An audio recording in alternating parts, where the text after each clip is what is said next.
Juan Antonio, buenas tardes. Buenas tardes, Julio. Mucho gusto en saludar al auditorio. A ti, por supuesto, eres paisano, hasta donde tengo entendido, acá Sí, de Torreón. así Me da es. gusto, pues, tener esta oportunidad de saludarte. Juan Antonio, el voto tuyo fue el único en el Consejo Nacional en contra de la aprobación del esquema que ahora está en Va por México. Bueno, hubo un voto en contra que fue efectivamente el mío, hasta donde se pudo señalar, y 7 abstenciones. Ujú. ¿Por qué fue el voto en contra, Juan Antonio? Mira, fundamentalmente porque en el acuerdo que no conocimos por escrito porque se nos haya entregado la redacción, sino que se proyectó en la pantalla y todos lo pudimos ver, establece que en el momento, digamos, procesalmente oportuno, el candidato, el responsable de la construcción de este Frente Amplio, en el caso del PAN, se postularía por un método que los estatutos de Acción Nacional consideran alternativo. Es decir, de acuerdo con la ley electoral, el COFIPE, perdón, el LEGIPE, la LEGIPE, cuando se registren los candidatos a la presidencia de la República por el partido que los postula, aunque vayan en coalición, le deberán demostrar a la autoridad electoral que fueron seleccionados por alguno de los métodos establecidos en sus estatutos, estatutos que a su vez están registrados ante el propio INE. Los estatutos del PAN establecen 3 métodos. El ordinario, que es elegir al candidato por el voto de toda la militancia. El segundo, que se llama alterno, por la vía de la designación, es decir, no por el voto de toda la militancia, sino por la selección que haga un órgano de carácter superior, que en el caso del PAN estatutariamente se conoce como Comisión Permanente Nacional, integrada por poco menos de 50 dirigentes. Ujú. Y el tercer método, que también tiene el carácter de alternativo, es mediante la elección abierta, dice, a los ciudadanos y ciudadanas de todo el país.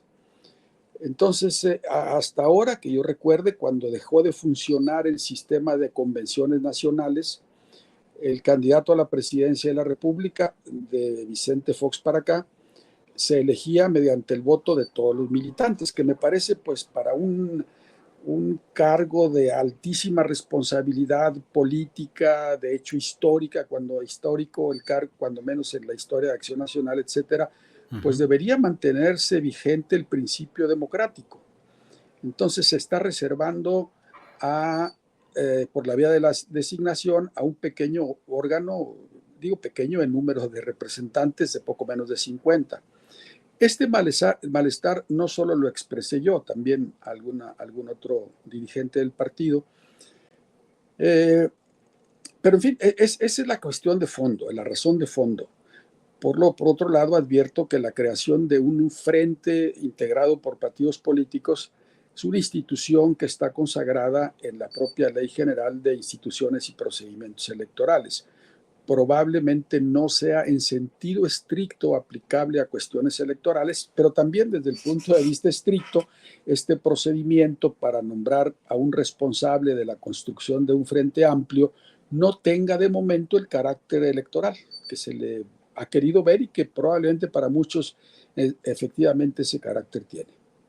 Juan Antonio, ¿habría una violación estatutaria en Acción Nacional o solamente una aplicación discrecional o discutible, pero finalmente legal?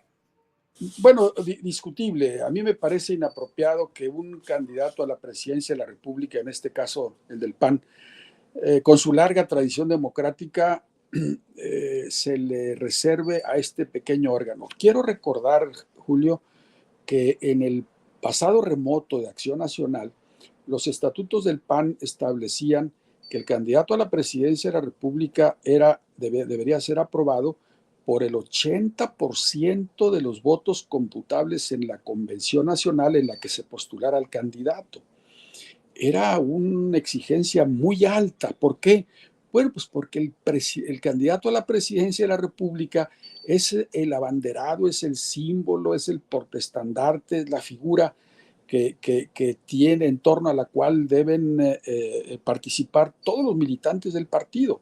Entonces, este porcentaje tan alto se cumplió en todas las ocasiones, excepto en una, que fue para la elección presidencial de 1976, en la que en 2 convenciones nacionales, 3 veces votación en una de ellas en noviembre del 74, otra más en enero, febrero del 75, y este porcentaje tan alto no se pudo reunir, pero lo que nos dice mucho es el porcentaje.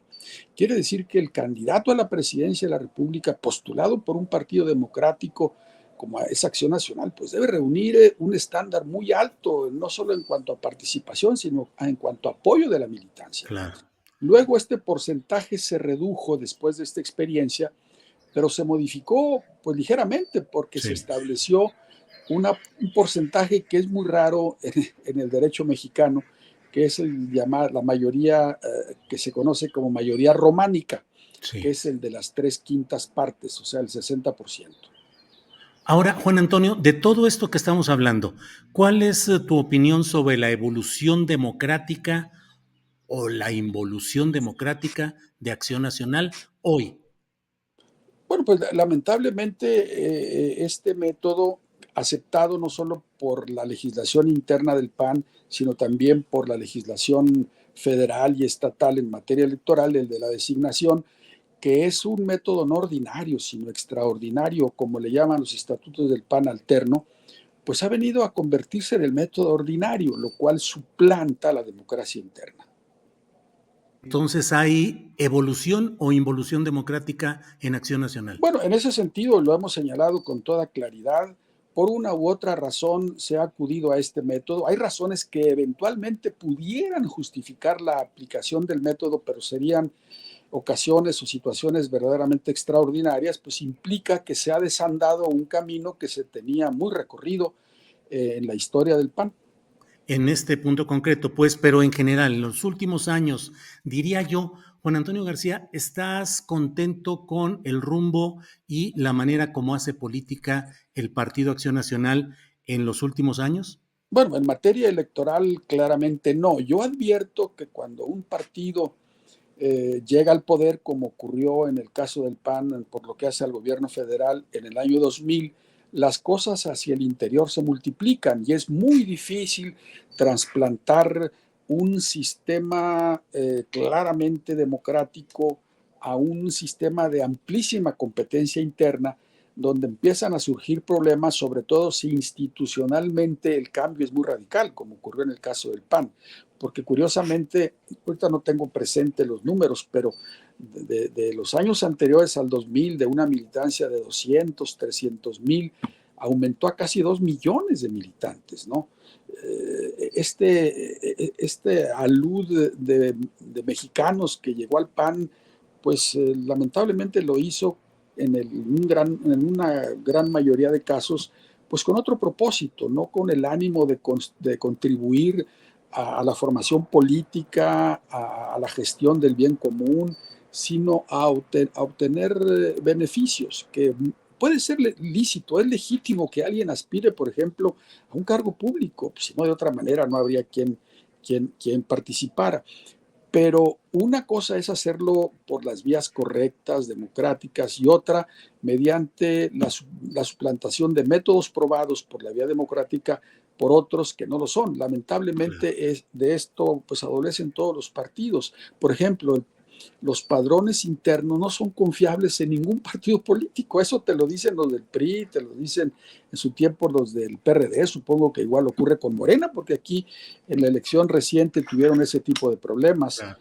Juan Antonio, de lo que dices, fue a partir de 2000 con la llegada de Vicente Fox cuando se da esta irrupción masiva de afiliados a Acción Nacional. Te pregunto, a partir de la llegada del foxismo, ¿comienza un deterioro de la operación y la doctrina de Acción Nacional? Bueno, yo en primer lugar quiero reconocer que no fue precisamente por la llegada de Fox, sino al contrario, el arribo por la alternancia a fuentes de poder hizo como apetitoso ser militante del PAN, pero no para dar las luchas heroicas como las que comenta Soledad Loaesa, de atravesar el desierto, sino pues para obtener, digámoslo franca y abiertamente, beneficios que, como comenté, pudieran ser en algunos casos lícitos, pero no como lo llegamos a ver con una increíble voracidad como ocurrió en casos muy sonados, ¿no? Claro. Juan Antonio, tú conociste las etapas de la lucha en ese desierto del panismo con grandes oradores, grandes intelectuales, ideólogos de Acción Nacional, que daban la lucha a veces sabiendo que no tendrían la opción electoral de un triunfo directo, pero ahí iban caminando y luchando y trabajando. Ese panismo heroico. A estas alturas, ese panismo doctrinal, ese panismo heroico, ¿lo reconoces en la configuración de la estructura directiva del panismo actual o piensas que no corresponde a esos principios doctrinales? Bueno, en cuanto a los principios doctrinales, quería hacerte la observación de lo que comentaste al inicio, que cambió sus principios doctrinales. Creo que en sentido estricto, si nos atenemos al texto de los documentos básicos del PAN, no los ha modificado. El problema ha sido de orden práctico. El problema ha sido de que no es la ética como rigurosamente la conocíamos en el pasado, la que ha regido la actuación de un buen número de panistas, y no solo de dirigentes, sino incluso de militancia que se presta a maniobras que no eran ni mucho menos típicas, más ni conocidas al interior de Acción Nacional. ¿Te sientes contento, a gusto con tu conciencia política, con tu conciencia cívica en el Partido Acción Nacional actual, Juan Antonio? Bueno, me sentiría a disgusto si desertara de esta lucha. Yo conocí a un viejo luchador del PAN en Sinaloa que decía: tengo 10 razones importantes para abandonar el PAN. Entonces, ¿por qué no te has ido? Porque tengo 11 para quedarme. Yo creo que pudiera ser el caso, ¿no? ¿Y tú tienes 10 razones para irte también? Pero tengo quizá 20 para quedarme. Entre Ujú. otras, dar el testimonio. Pues siempre dimos el testimonio, ¿no? En los peores momentos, bueno, no hubo buenos, sino siempre hubo peores momentos de dificultades, de todo, vencer todo tipo de obstáculos, de represalias, de amenazas, etcétera, o incluso un instrumento que a veces es más eficaz, como son el halago y el otorgamiento de beneficios, que lamentablemente muchos caen, no solamente en nuestras filas, sino en otras, Sí, en otras posiciones, ¿no? claro. ¿Te Pero pues hay que sientes darlo. Sí, perdón. Sí, no, pero hay que dar el testimonio y la lucha, y a veces, como ahora en mi caso, es más intensa hacia adentro que hacia afuera. ¿Te sientes bien en la alianza electoral y política con el PRI y con el PRD? ¿Pensaste alguna vez concurrir políticamente con el PRI? Ni remotamente, ni remotamente. Pero bueno, las circunstancias han hecho, primero, pues que en el caso mío y en muchos otros igual, viéramos esto pues como algo extraño, sorprendente, increíble, inimaginable, pero pues a la luz de lo que ha venido ocurriendo en el país, que pues se ha deteriorado de manera muy grave la situación, no solo política, sino en otros ámbitos de la vida nacional, pues para muchos ha justificado esa coalición, esta alianza.